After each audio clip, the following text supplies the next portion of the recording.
Hi there, I'm Michelle Cashmore, and in today's video I'll be showing you how I created this tree frog using Winsor Newton Pigment Markers. This was my first time trying out these markers after my partner gave me some for Christmas. They're a lot of fun to use, in fact so much so that I've been adding more markers to my collection already. They blend together really nicely, which allows you to mix colours and also to combine them in interesting ways. They do reactivate when you layer them, so you need to be aware of this when you're layering colours together. The frog is drawn on Yupo paper, which is quite unusual paper compared to most others as it's made from plastic. It made a great surface to blend on, but the combination of Yupo paper markers did take a bit of getting used to. I actually started out trying to use Winsor Newton's own marker paper. However, it's very thin paper and it buckled completely when I started doing the background, even though it was completely taped down. Other papers, even other marker papers, don't work very well with these pigment markers as they don't blend correctly in any other papers. Yupo paper works great though, and I'll definitely be using it for all my future marker works. Now let's move on to the actual demonstration. So I start off by blocking in my black background. The markers take a little while to dry on the Yupo paper. While they're still wet, they can be blended or lifted very easily. I'm using an eyeshadow brush to blend out the pen marks. This brush works really well to blend as it's very soft and dense, almost like a mini mop brush. I picked up 3 different sizes to use and they're definitely my preferred way to blend. I found that I needed a couple of layers to get the background as deep as I wanted. One thing to be careful of is that adding a new layer can easily cause previous layers of marker to lift. Not much of a problem on the background, but I did find this a little difficult later on when working on the branches. Here I added a third layer, but I don't think it actually made any difference compared to the second. A lot of the time I spent in this piece was experimenting to find out what worked and what didn't. Don't be afraid to test things out while working, especially when working in a new medium. Here's where the fun with blending colours began. Mostly I was figuring out how best to combine the colours to get the look that I wanted. You can see how well the colours mix together when blended out with the brushes. One thing I did struggle with a lot at the beginning was how to avoid these sort of watermark style blemishes that I sometimes got when layering a colour over an already dry area. As a result, I ended up reworking areas of the branches a few times. The paper that's under my hand is called glassine. It's very good for preventing smudges that would be caused by me leaning on my work, as nothing sticks to it. As these markers are reactivated so easily by any sort of moisture, it's really important not to rest your hand directly on the pigment. Tracing paper can work as a barrier as well, but isn't quite as smudge resistant as glassine is. This is another area that I found quite tricky to get the smooth blending I wanted. Later on, I discovered that if I scribbled the colourless blender marker onto a bit of scrap paper and picked up some of the blender pigment with my brush, I could use that to soften any harsh marks created during the layering process. That would have made this section go much easier.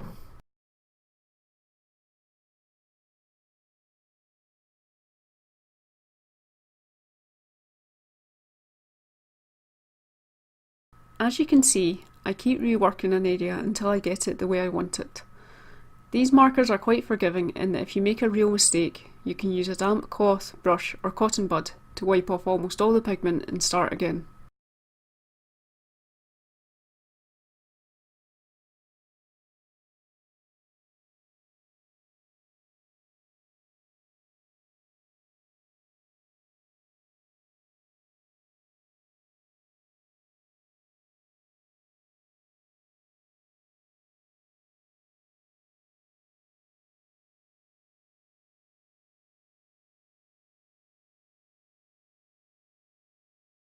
Or just layer over everything again, as I did here.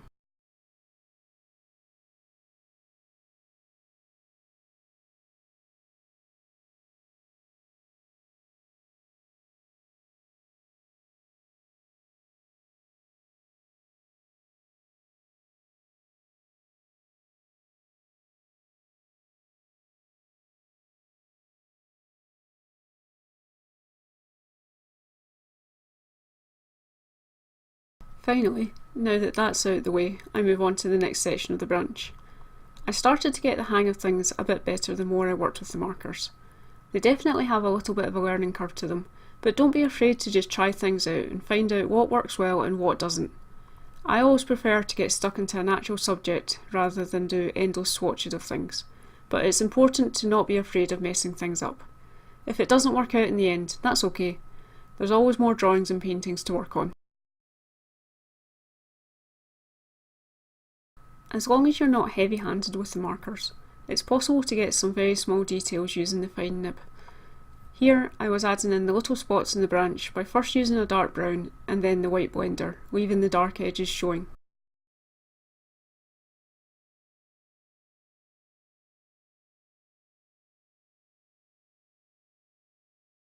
As you can see, you don't need a huge number of colours, as you can mix a lot of variations. I maybe used about a dozen colours on this piece in total. I've started adding colours gradually to my collection, but I definitely didn't need many here. Given that each marker is pretty expensive, I wouldn't recommend trying to get a full set right away. A small set is just fine to begin with. It was around this point that I discovered that using some of the colourless blender pigment on my brush would let me blend out any harsh lines I was left with. Using the colourless blender straight by itself was too harsh, it would just lift all the pigment off the paper. But by scribbling it onto a piece of scrap marker paper and picking up a little of it with my brush, I was able to get just enough to smooth out any harsh lines, but not enough to lift all the pigment. This technique does require a bit of practice to avoid lifting too much. You need to have quite a light hand with the brush as well, but it made a big difference to blending smooth areas.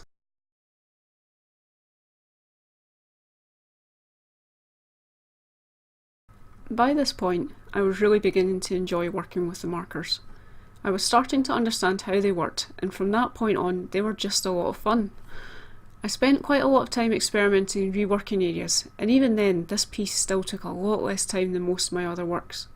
I think that once I'm completely familiar with them, they will be so fast to work with.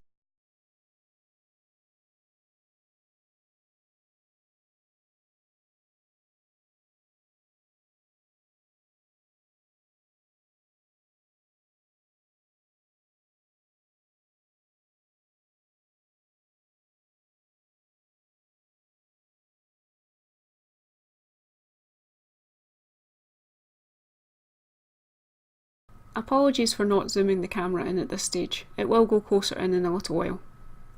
The frog was quite different to the branch. He has a lot of texture on his skin. I started out by adding the base colours and then working the texture over the top of that. With these markers, it's much easier to add details on top of existing layers than to add them first and then try to work around them.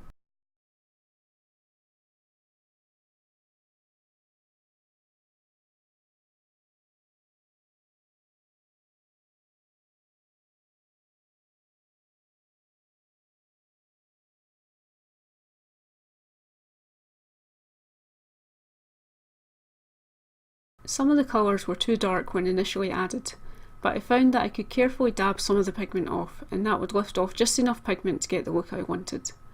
Similarly, when lightening areas up, I could dab the area that I had gone over with the white or colourless blender, and that would lift up even more pigment to lighten it further.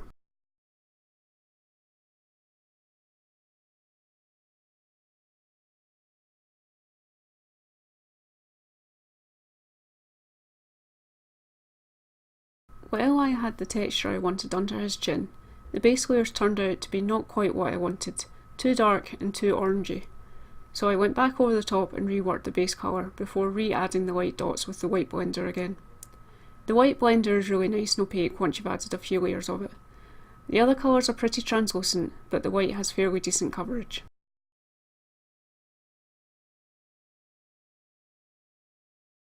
You can see here just how well the blending works on his belly. I was able to get a really soft mixture of the pink, greys and browns before adding the deeper crease lines.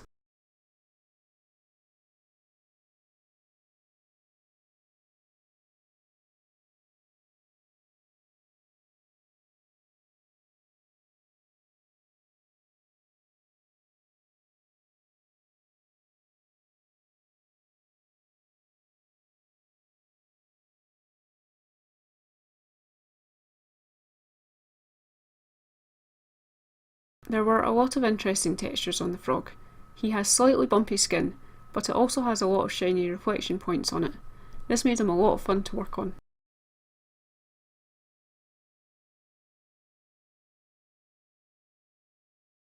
Here, I'm just building up the lights and shadows before adding the details. I had to pay close attention to my reference photo for his hands, as they're fairly strange looking. It helps to just look at the shapes for these sorts of areas, to think of it as a collection of abstract shapes rather than as a hand.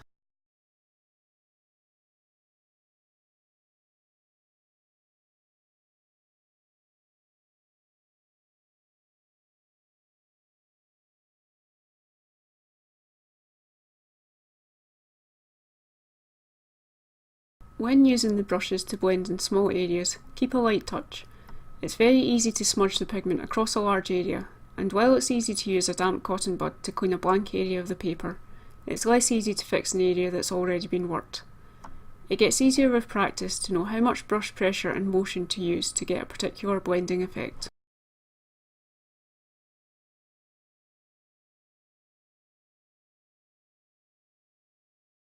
I pretty much repeat the same process for his remaining leg and arm. Blending does tend to make areas lighter as it does lift some of the pigment. I just keep adding layers until it's as dark as I need.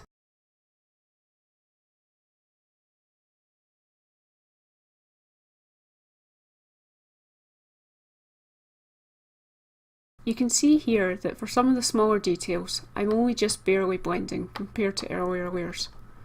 I only want to soften the lines out a little. I don't want to lose them as I would if I was too heavy-handed.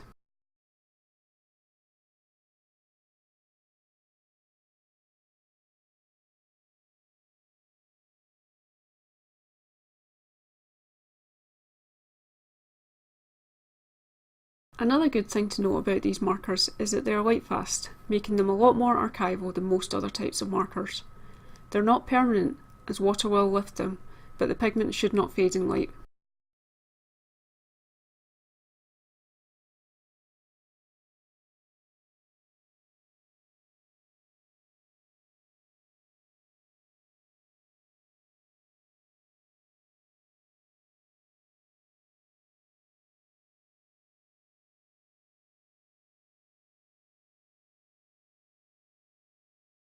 And that is it.